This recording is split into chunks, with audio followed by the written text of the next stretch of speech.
চাঁপাইনবাবগঞ্জের সীমান্তে ফের বিএসএফের গুলি, এক বাংলাদেশি আহত। আওয়ামী লীগকে কোনোভাবেই নির্বাচনে অংশগ্রহণ করতে দেয়া হবে না বললেন উপদেষ্টা মাহফুজ। এবং মানচিত্র থেকে হারিয়ে গেল গাইবান্ধার 2 গ্রাম, আতঙ্কিত নদীপাড়ের মানুষ।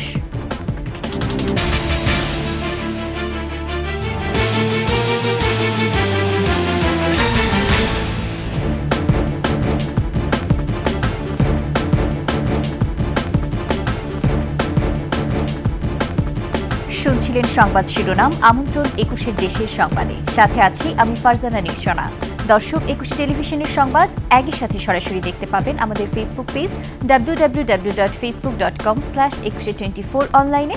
এছাড়া সাবস্ক্রাইব করতে পারেন www.youtube.com/@21etv চ্যানেলে।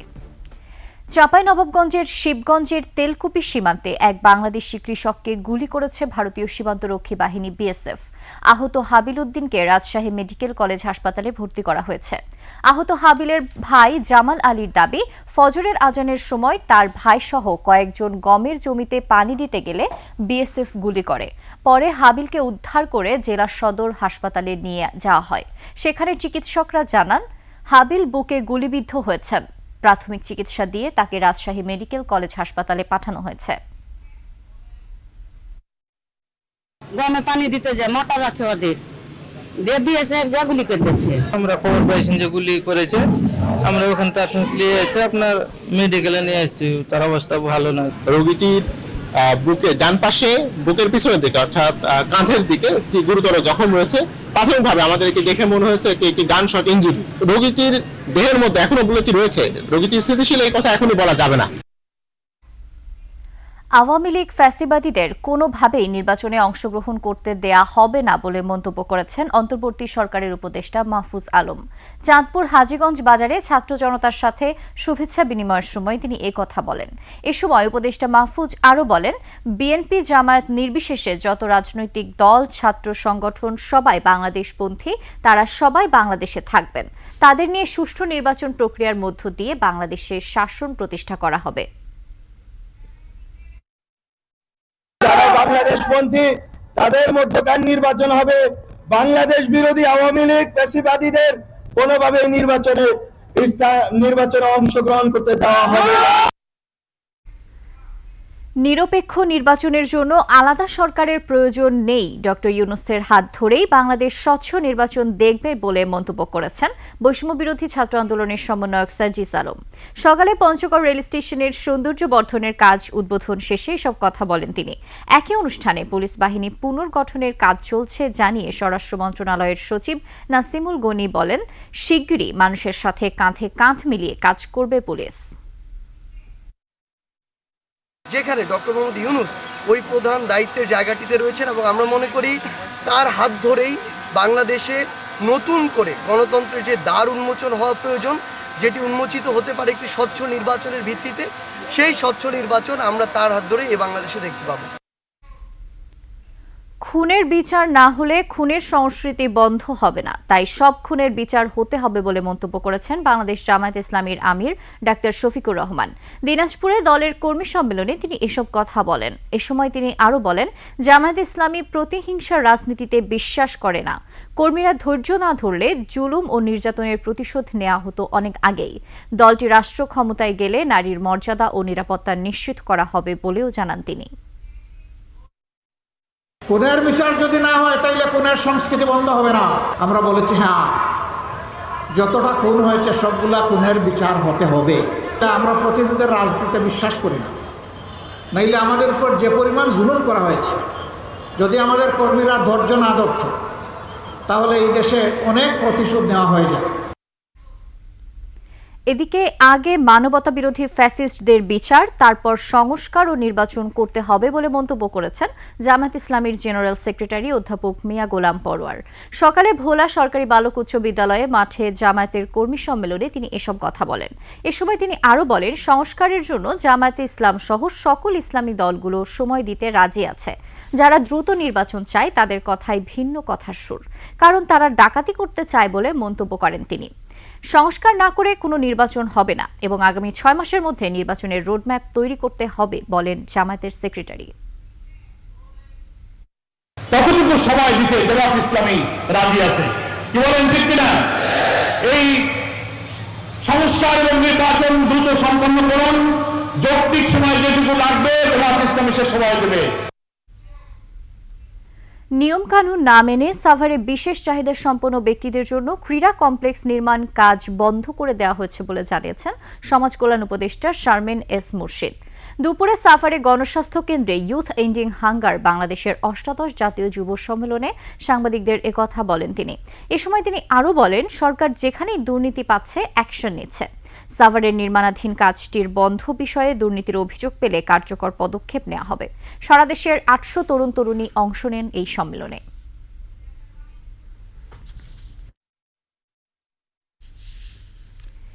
এক মাসের ব্যবধানে মানচিত্র থেকে হারিয়ে গেল গাইবান্ধার ২ গ্রাম।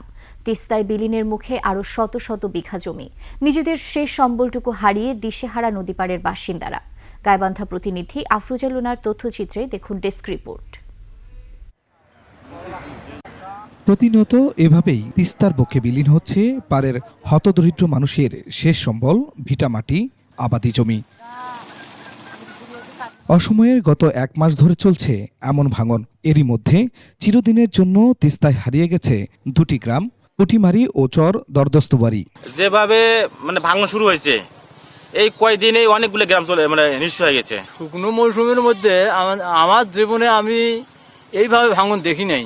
এই যে বাড়ি ঘর যেগুলো আছে ২-৩টে গ্রাম হয়ে গেছে, শেষ হয়ে গেছে। যেভাবে ভাঙন চলছে তাতে শুধু দাঁড়িয়ে দেখা ছাড়া কিছুই করার নেই তিস্তা পাড়ের বাসিন্দাদের। এই অবস্থার মধ্যে পড়ে আছি, এখন আমরা জায়গা নাই, জমি নাই, কোথায় যাই কোথায় না যাই। সবকিছু ভাঙি গেছে, ভাত রান্না করে খামো, সেই চুলেটাও নাই। ঘর যে কখন ভাঙি নিয়ে যায় এটাও বিশ্বাস নাই। নদীর তো কোনো কাম কাজ নাই, ফসল করছিলাম সে ফসল পর্যন্ত নিতে পারলাম না।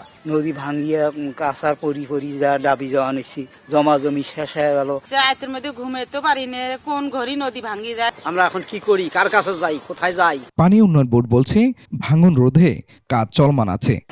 যে স্থানগুলোতে বাড়িঘর আছে সেগুলোতে আমরা তাৎক্ষণিকভাবে জিওম্যাক ডাম্পিংয়ের মাধ্যমে ভাঙন প্রশমনের কাজ করে যাচ্ছি এবং সম্পূর্ণ দুর্ভোগ স্থায়ী সমাধানের জন্য আমরা ইতিমধ্যে পানি সম্পদ মন্ত্রণালয়ের আওতায় পানি উন্নয়ন বোর্ড থেকে একটি সমীক্ষার কার্যক্রম সম্পন্ন করছি। তিস্তার এই গ্রাসের কবলে পড়েছে পাড়ে থাকা ফুলমিয়ার বাজার, বাবু বাজার সহ আরও ৫ গ্রাম।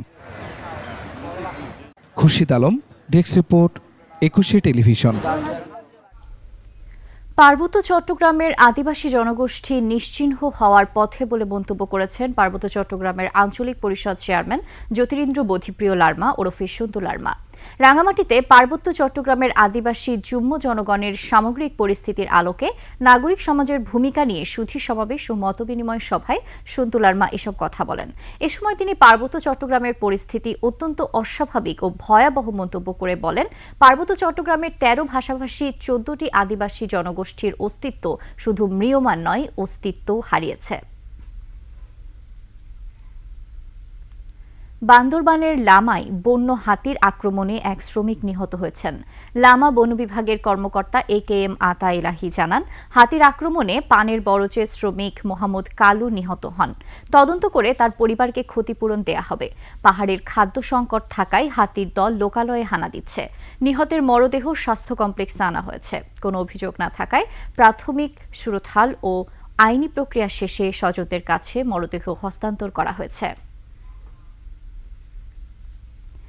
এসো দেশ বদলাই, পৃথিবী বদলাই এই স্লোগানে ঠাকুরগাঁওয়ে শতাধিক কিশোর কিশোরীর অংশগ্রহণে মাদক বিরোধী বর্ণাঢ্য বাইসাইকেল র্যালি ও প্রতিযোগিতা অনুষ্ঠিত হয়েছে।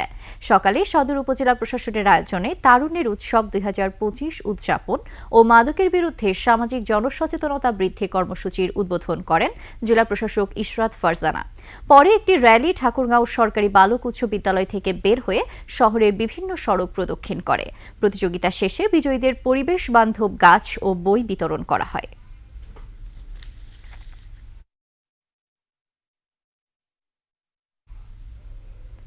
যশোরের সাগরদাড়িতে জমে উঠেছে মধু মেলা।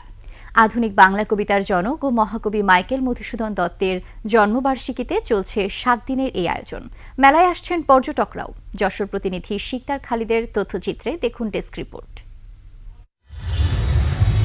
বাংলা কবিতায় অমিত্রাক্ষর ছন্দের প্রবর্তক, আধুনিক বাংলা মহাকাব্যের রচয়িতা মহাকবি মাইকেল মধুসূদন দত্ত 1824 সালের 25 জানুয়ারি যশোরের কেশবপুরের সাগরদাড়ি গ্রামে জমিদার বংশে জন্ম নেন তিনি, যেখানে রয়েছে কপোতাক্ষ নদ। এই কপোতাক্ষ নদকে ঘিরে তিনি চতুষ্পদী কবিতা রচনা করেন। আজ সেই মহাকবির 201তম জন্মদিন। কবি স্মরণে যশোরে শুরু হয়েছে সপ্তাহব্যাপী মধুমেলা। 1890 সালে কবি মানকুমারী বসু সাগরদাড়িতে কবির প্রথম স্মরণসভার আয়োজন করেন। সেই আয়োজন থেকেই মধুমেলা শুরু হয়। মেলাকে ঘিরে দর্শনার্থীদের রয়েছে ভিন্ন রকম উচ্ছ্বাস। সুন্দর মুহূর্ত, এই যে মেলা এসেছে একটা খুব ভালো লাগতেছে। এই মেলার উদ্দেশ্যে আমরা এই মাইকেলের বাড়িটা দর্শন করতে পারলাম। আমরা চাই এই মেলাটা যাতে আজীবন চলমান থাকে। অসাধারণ মনোমুগ্ধকর পরিবেশ। আমি প্রথমবারের মতো আমার হাজবেন্ডের সাথে এসেছি। মেলায় আসেন বিদেশি পর্যটকও। ইন্ডিয়া থেকে এসেছি মধুমেলা, আজকে সকালে এলাম, এসে মাইকেল মধুসূদন দত্তের সেই বসত বাড়ি দেখলাম, তারপরে কপোতাক্ষ নদে নৌকা ভ্রমণ করলাম। এখানে এসে দেখলাম যে সাম্প্রদায়িক সম্প্রীতির একটা মেলবন্ধন রয়েছে। ছোট বড় মিলিয়ে 148টি স্টল। এবছর তো আশা করতেছি অন্য বছরের থেকে ভালো হবে। এখন থেকে শুরু 7 দিন ব্যাপী মাঠের থেকে লোক বেরোয় না আর কি। মেলাকে ঘিরে নেওয়া হয়েছে নিরাপত্তা ব্যবস্থা।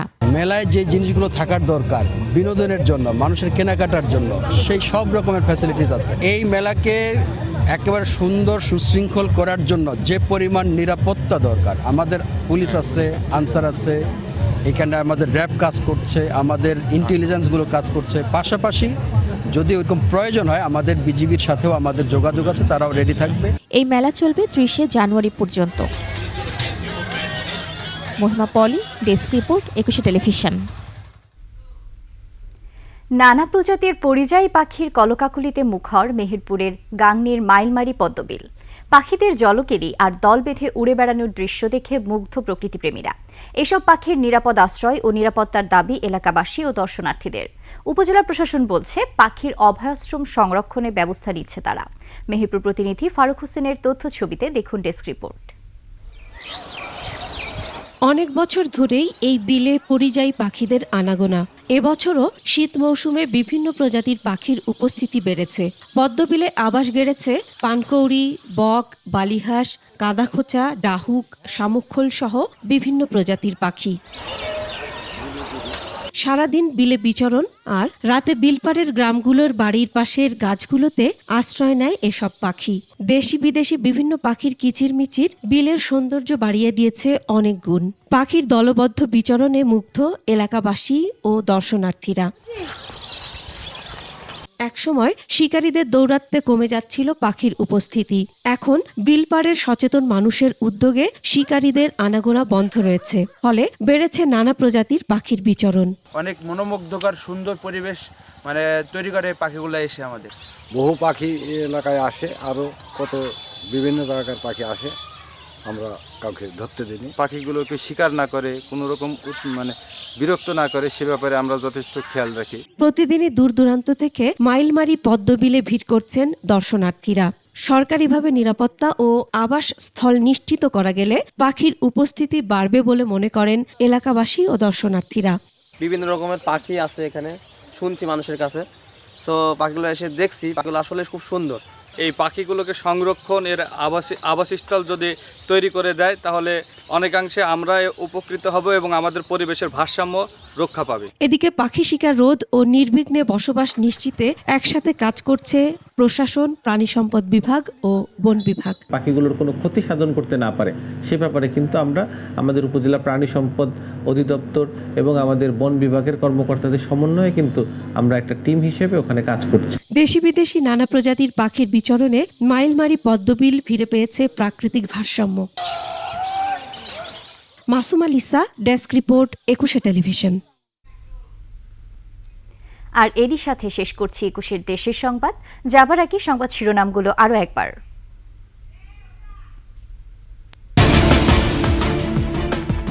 চাঁপাইনবাবগঞ্জ সীমান্তে ফের বিএসএফের গুলি, এক বাংলাদেশি আহত। আওয়ামী লীগকে কোনোভাবেই নির্বাচনে অংশগ্রহণ করতে দেয়া হবে না বললেন উপদেষ্টা মাহফুজ। এবং মানচিত্র থেকে হারিয়ে গেল গাইবান্ধার 2 গ্রাম, আতঙ্কিত নদীপাড়ের মানুষ।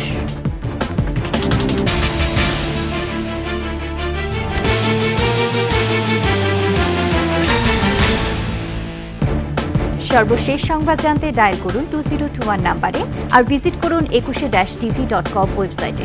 ফেসবুকে ভিজিট করতে পারেন www.facebook.com/ekushe24 অনলাইনে। এছাড়া সাবস্ক্রাইব করতে পারেন www.youtube.com/@ekushe-etv চ্যানেলে। এতক্ষণ সঙ্গে থাকার জন্য ধন্যবাদ। পরবর্তী সংবাদ সন্ধ্যা 7টায় দেখার আমন্ত্রণ রইল। একুশের সাথেই থাকুন।